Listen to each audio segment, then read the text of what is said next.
Arglwydd, yn llonyddwch y munudau hyn, gwna fi'n ymwybodol o ddagosrwydd. Arwain fi gymundeb a thi, helpa fi glywed y lais yn llefaru wrthyf, a rhwy mi dy hedd. Pan fydd geiriau'n pallu, rhythr y byd yn distewi, a phob sŵn yn peidio.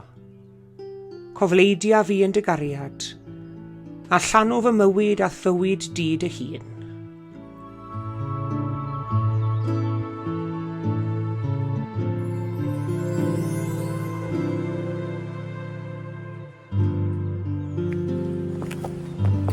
Bore da iawn i chi gyd, a chroeso cynnes iawn i chi i'r oedfa.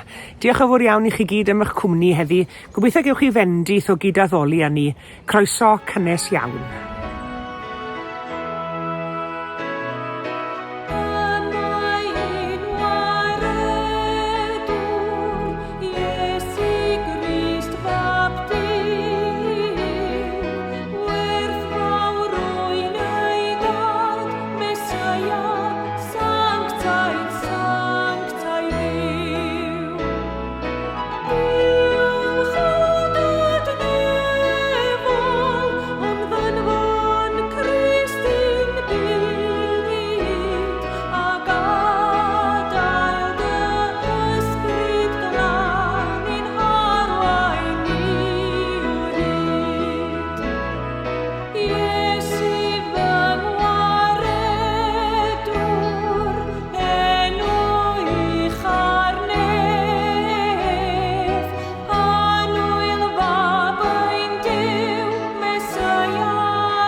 Gwyn ei fyd y gŵr nad yw'n dilyn cyngor y drygionis, nac yn ymdroi hyd ffordd pechaduried, nac yn eistedd ar sedd gwatwarwyr, ond sy'n cael ei hyfrydwch yng nghyfraith yr arglwydd, ac yn myfyrio ar ei gyfraith ef, ddydd a nos.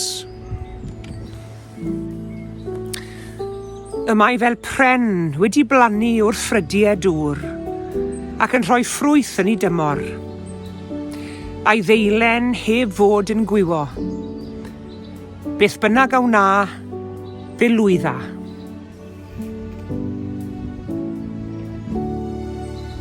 Nid felly y bydd y drygionis, ond fel is yn cael ei yrru gan wynt.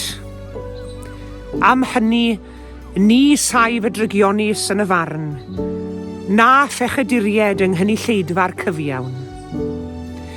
Y mae'r arglwydd yn gwylio ffordd y cyfiawn, ond y mae ffordd y drygionis yn darfod.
Y mae fel pren wedi blannu wrth ffrydiau dŵr. Geiriau'r salmydd yn y salm gyntaf. O'n i'n darllen gyda diddordeb mawr pa ddydd bod gwerthiant coed sydd wedi eiddfedu wedi cynyddu. Hynny yw, coed sydd isiws wedi tyfu. Dyw pobl ddim yn barod i aros 20 mlynedd i weld coeden yn tyfu pan maen nhw'n gallu prynu coeden sydd isiws wedi tyfu a'i phlannu yn yr ardd. Fel dwedodd y cwsmer hwnnw rywdro, dwi ddim yn gallu aros i fy nana i eiddfedu. Wi wastad yn prynu rhai melyn, a sgen I ddim yn mynedd i wylio coeden yn tyfu. Wy'n I phrynu wedi tyfu yn barod. I ni wastad fes ni mewn bris yn ni, yn chwilio am shortcuts mwyn ysgoi'r broses a chyrraedd y diwedd mor gyflym a phosib. Ac ambell I waith I ni'n disgwyl bod hyn yn wir yn ein bywydau ni fel Cristnogion hefyd. I ni'n disgwyl eiddfedu ar unwaith yn ein ffydd ac ar ein taith fel Cristnogion. A mae hyn yn gwbl groes i'r ffordd mae Duw yn delio gyda ni. Mae gan Dduw ddigon o ymynedd. Mae'r salmydd yn cadarnhau a ddewi Duw bod person sy'n ymhyfrydu yng nghyfraith yr arglwydd fel pren wedi blannu ger ffrydiau dŵr ac yn rhoi ffrwyth yn ei dymor. I ni'n tyfu, I ni'n eiddfedu yn ein ffydd fel coeden iach, wedi phlannu ac wedi ein plannu, a'n bwydo ac yn rhoi ffrwyth. Os i'n gwreiddiau ni nofn yng ngair Duw, a'n calonen derbyn cynhaliaeth o ddiwrtho fe fyddwn ni wedyn yn rhoi ffrwyth. Ac mae tyfu ac eiddfedu yn dod â llawenydd i'r Duw am y neddgar, cofiwch.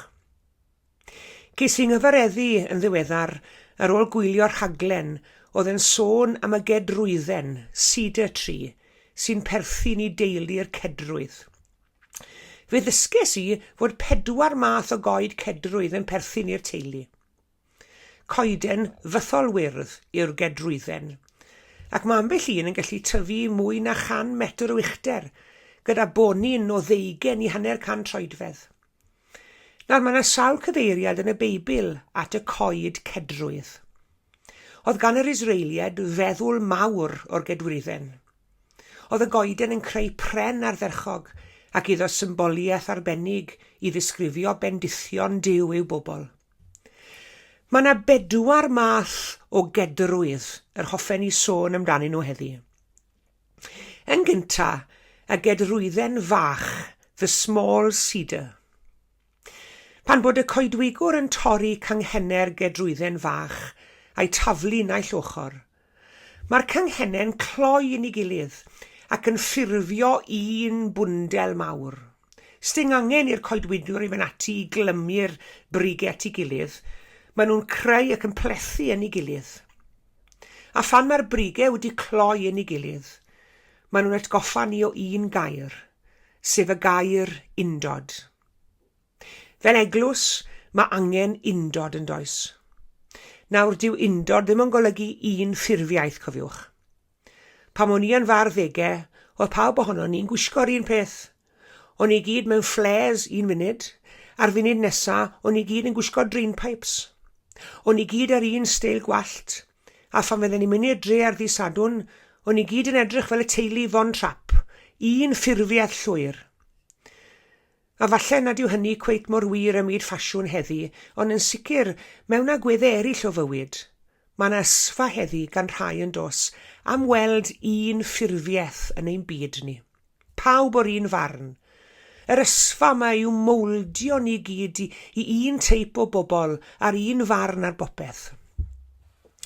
Wel, dyw undod ddim yn golygu bod ni'n goffod meddwl yr un peth. Dyw undod ddim yn golygu bod ni gael yr un farn ar bopeth, na'r un dileit ym mhob peth. Mae hyd yn oed ein bod ni'n cytuno ar bopeth. Chi'n gweld mae yna amrywiaeth oddi fewn I undod, a mae'r amrywiaeth hwnnw'n bwysig. Ond mae undod yn golygu ein bod ni'n cytuno I fod mewn cymdeithas yn gilydd. Mae'n golygu bod ni'n cytuno I ddal dwylo'n gilydd, I gydio mreichiau'n gilydd, a hynny mewn cwlwm o gariad. Mae undod yn golygu ein bod ni'n cynnal breichiau'n brodyr yn chwiorydd ar hyd a lled y byd. Mae undod yn golygu bod ni'n cydio'n ein gilydd wrth i ni gydio niw. Cymod a chyflawn we, mae fi, tydi, i fe. Yr ail goeden gedrwydd o ddiddordeb i mi oedd hon. Mae rhaid i fi ddweud hyn yn Saesneg. The humming cedar, y gedrwydden sy'n hwmian. O'n i wedi cael yng nghyfareddu yma yng Nghapel y Priordy nos Lun diwetha o glywed Lleiwen Steffan yn sôn yn ei chyflwyniad arbennig am Emynau Coll y Cymru, am ferch ifanc a ddychwelodd adref ar ôl bod mewn oedfa yng nghanol berw'r diwygiad 1904, ac wedi chyfareddu gyment, fel i bod i wedi dweud wrth ei thad ar ôl cyrraedd gytre, Dad, o'n i'n timlo fel petai'r coed i gyd yn canu.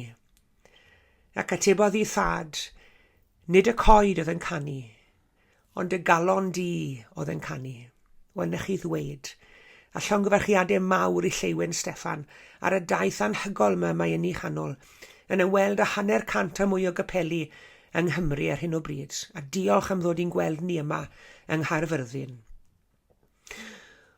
Ond mae'r fath beth yn bod â choed sydd yn canu. A mae yna gyfeiriadau yma yn y Beibl at y coed yn canu. Ym Heno 35 o lyfr y proffwyd Eseia, i ni'n cael y ddelwedd gref hon o Dduw yn trawsffurfio'r anialwch yn dir ffrwythlon. Ac roedd Coed Cedrwydd yn gyffredin iawn yn yr hen fyd. Dychmygwch y gwynt yn chwythu trwy gedrwydd Libanus, a rhai ohonyn nhw'n hymnian mewn ymateb. Mae'r cedrwydd sy'n hymnian yn tyfu lle nad yw unrhyw beth arall yn gallu tyfu. Maen nhw'n goed sydd fysa nhw'n siarad, maen nhw'n ymateb i bob awel o wynt. Mae'r goeden hon yn dwlu ar y gwynt. Pwy fwyaf y storm, y mwyaf yw'r hymnian i ni'n clywed sy'n dod o ddiwrthyn nhw. Ond yn ddiddorol iawn mae'r hwmnian hefyd yn tawelu'r defed. Ac mae angen cedrwydd sy'n hwmnian ar yr eglwys heddi yn does e. Pobl sy'n dod â llonyddwch i sefyllfaoedd chaotic. Pobl sydd yn ein hatgoffa ni bod angen i ni ymdywelu, bod angen i ni ganolbwyntio ar Dduw ac nid ar rhyw bethau eraill. Pobl sydd yn gallu'n tywelu ni a chyfeirio'n meddyliau a'n calonnau oddi wrth yr allanolion ac oddi wrth y materol, a'n cyfeirio ni o'r newydd at wyneb Duw. Pobl sy'n gallu tywelu'r storm drwy hwmnian, gwirioneddau Duw ac alawon Iesu Grist. Y trydydd goeden sy'n perthyn i deulu'r cedrwydd yw'r gedrydden tân, the fire cedar.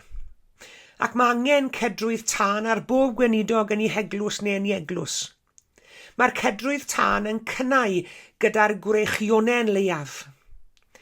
A'r hyn sy'n hynod am y cedrwydd tân yw gallu y pren i losgi.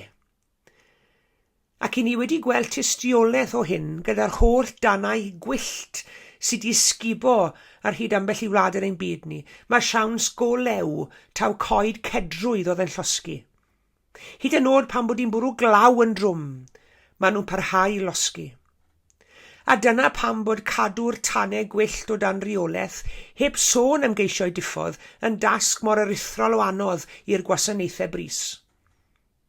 Maen nhw'n llosgi oherwydd eu bod nhw'n llawn olew. A'r gred yw i bod nhw'n llosgi mwyn cadw'r bleiddied i ffwrdd yn yr hen fyd. Ac nid yn unig i bod nhw'n cadw'r bleiddied i ffwrdd, ond maen nhw'n llosgi hefyd mwyn cadw'r bigel yn gynnes wrth iddo fe weld i'w braidd mas ar y mynyddoedd yn oerni'r nos. Mae brigau'r gedwirden dan yn llosgi ac yn llosgi ac yn llosgi. Ac mae angen pobl fel na arno ni yn eglwys Iesu Grist heddi yn does e. Pobl sy'n cael eu cynnau gan ysbryd Duw ac yn parhau losgi a llosgi yn ei cariad tuag at Dduw a'i hymrwymiad Iesu Grist a'i eglwys ef. Pobl nad yw hyd yn oed cawodydd a thamprwydd yr oes faterol hon yn medru diffodd I brwdfrydedd. Pobl sy'n dal ati ac yn dal I ddal ati, yn cadw'r fflam ynghyn ac yn cadw gres yn y gymdeithas, achos wedi'r cwbl, lle mae cwmni, mae gwres. Yr olaf o'r coed cedrwydd sy'n perthyn i'r teulu hwn yw'r gedrydden dal, the tall cedar. A dyma'r gorau o'r cyfan. Maen nhw'n gallu tyfu hyd at 300 troedfedd uchder. Ond I bod I uchder yn ddigon o ryfeddod, y rhyfeddod mwyaf yw I gwreiddiau. Mae gwreiddiau'n tyrru i'r ddeiar bron y bod yr un mor ddwfn ac uchder y goeden. Ac yn rhyfedd iawn mae'r coed hyn yn tyfu mwy yn y tywyllwch ac yn yr oerfel nac yng ngolau dydd ac yn yr haul. Na chi beth od ynddo fe? Maen nhw'n tyfu yng ngolau dydd, wrth gwrs I bod nhw, ond maen nhw'n tyfu'n fwy yn y nos. Ac I ni gyd gobeithio'n tyfu nes at Dduw pan fo'r haul yn gwely arno ni, a phopeth yn mynd o'n plaid ni. Ond pan fo'r tywyllwch yn ein hamgylch hynny, ond I dyna pryd I ni'n timlo'n agosach at Dduw mewn gwirionedd. A mae hynny'n beth gwbl naturiol. Pam I ni'n timlo bod bywyd yn anodd, a'r ffordd o'n blaen yn aneglur, a'r tywyllwch yn ein hamgylch hynny ni. Mewn profiadau canol nos, mae Duw yn medru datguddio'i hun I ni mewn ffordd newydd, ac I ni'n tyfu'n agosach ato fe. Ond mae'r gwreiddiau'n bwysig wrth gwrs, hebddo nhw fydde'r goeden yn cwmpo gyda'r chwa leiaf o wynt. Pan fydd y nos yn cau amdano ni, I ni'n cael ein tynnu'n agosach at Dduw, achos bod ein bywyd wedi wreiddio'n ddwfn yn yw, ac yn yr eglwys, ac yng ngweinidogaeth yr eglwys, ac yn fwy pwysig na dim, wedi wreiddio'n ddwfn yng ngair Duw hefyd. Ie, goeden gedrwydd. Y cedrwydd bach yn cynnal I gilydd, fel aelodau o eglwys Iesu Grist. Y cedrwydd sy'n hwmnian, yn dofi ofnau. Y cedrwydd tân sy'n llosgi'n llawn rwydfrydedd. A'r cedrwydd tal a'i gwreiddiau'n sownd yn y ddeiar. Tybed y welwch chi'ch hunan yn un o'r coed hyn. Siwt goed ydy ni yng nghoedwig Duw tybed.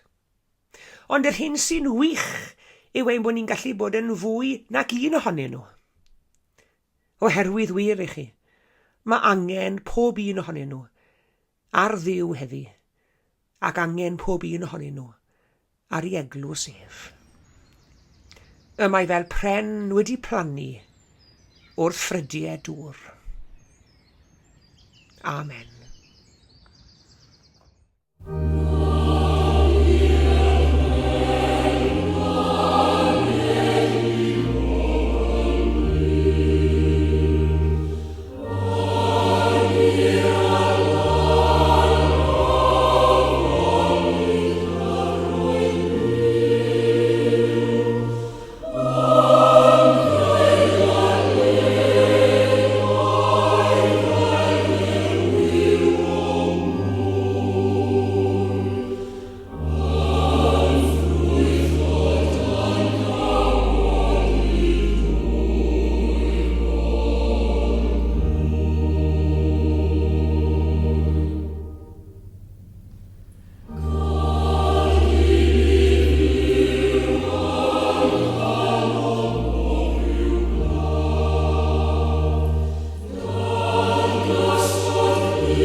Gweddiwn. Ein tad yr hwnnwyt yn y nefoedd. Edrych yno ni nawr o Dduw, wrth I ni droi ata ti mewn gweddi. Fe offramwn i ti ein diolch a'n clod arglwydd. Ti yw ein digonedd a'n diogelwch. Ti yw ein gobaith a'n gogoniant. Ti yw ein llawnder a'r llawenydd. Diolch a chlod a fo i ti. Maddau ni arglwydd ein hanallu werthfawrogi cyfoeth efendithion i ni dy blant. Maddau ni'r darllineb sy'n ein rhwystro ni rhag adnabod bendithion bywyd fel rhoddion o ddiwrth i ti. Maddau ni'r balchder sy'n ein rhwystro rhag cydnabod ein dyled i ti. Maddau ni'r anifuddod sy'n ein rhwystro rhag iawn ddefnyddio dy roddion. Rhoi ni dy fyddeiant o dad, a phenderfyniad i gerdded yn fwy teilwng o ddaioni a ddofal droson ni. Arglwydd hael, mor aml y deyw'n ata ti anhymbiliau. Mor anamal i offrymu'n moliant. Mor aml y deyw'n i ofyn. Mor anamal i ddiolch. Mor amal y deyw'n i geisio. Mor anamal i'th gydnabod am amrywiaeth a chyfoeth y roddion. Yn dy gariad mawr rhoddais ti ni'r holl fendithion hynny sy'n dwy'n cysur a chyfoeth i'n dyddiau ni. Diolchwn i ti am harddwch, am ffresni'r dydd, am ogoniant y cread, am gynnyrch a chyrweinrwydd natur. Diolchwn i ti am fywyd, am anadleinios, am gyrff iach y meddyliau clir, am egni ac afiaeth byw. Diolchwn i ti am bobl, am gariad a gofal anwyliaid, am gwmni a chefnogaeth ffrindiau, am esiampl ac ysbrydoliaeth pobl dda. Diolchwn i ti am waith, am y tasgau y roddais ti ni i'w cyflawni, am gael gwasanaethu cymdeithas a chydddyn, am gael bod yn gydweithwyr a thi yn dy deyrnas. Diolchwn i ti am dy eglwys, am gymdeithas ein cyd Gristnogion, am foddion gras a bendithion addoli, am gael bod yn rhan o gorff Crist. Diolchwn i ti am Iesu Grist, arglwydd ein bywydau a gwaredwr ein heneidiau, am ei gariad yn ein cymodi a thi ac yn ein dysgu garu'n gilydd. Am ei arweiniad yn ein harwain drwy bob argyfwng a thrwy bob awr dywyll. Am ei fddigoliaeth yn ein codi ni o afel pechod ac angau, ac am y sicrwydd i fod e gyda ni bob amser, ac ym mhob man hyd ddiwedd y byd. I ni'n dymuno mynegu'n diolch, nid mewn geiriau'n unig, ond mewn bywydau wasanaeth ac ymgysegriad.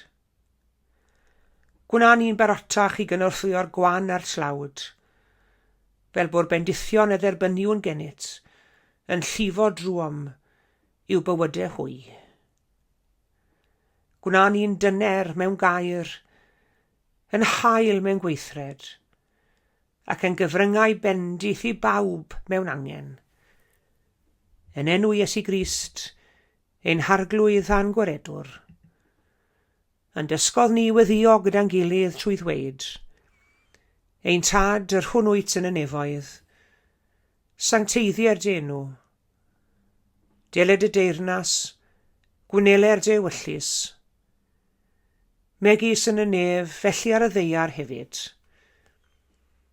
Dero i ni heddiw ein bara baenyddiol, a madda i ni ein dyledion, fel y myddeiwn yna i'n dyledwyr, ac nac arwain ni brofedigaeth, eithir gwared ni'r rhag drwg, can yn seiddo'r ti o'r deyrnas,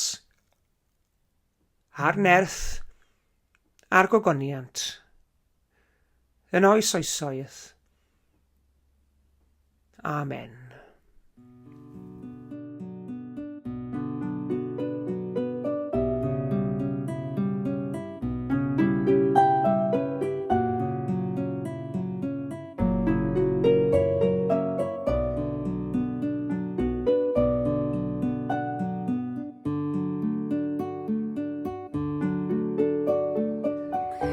Diolch yn fawr iawn i chi gyd am eich cwmni heddi.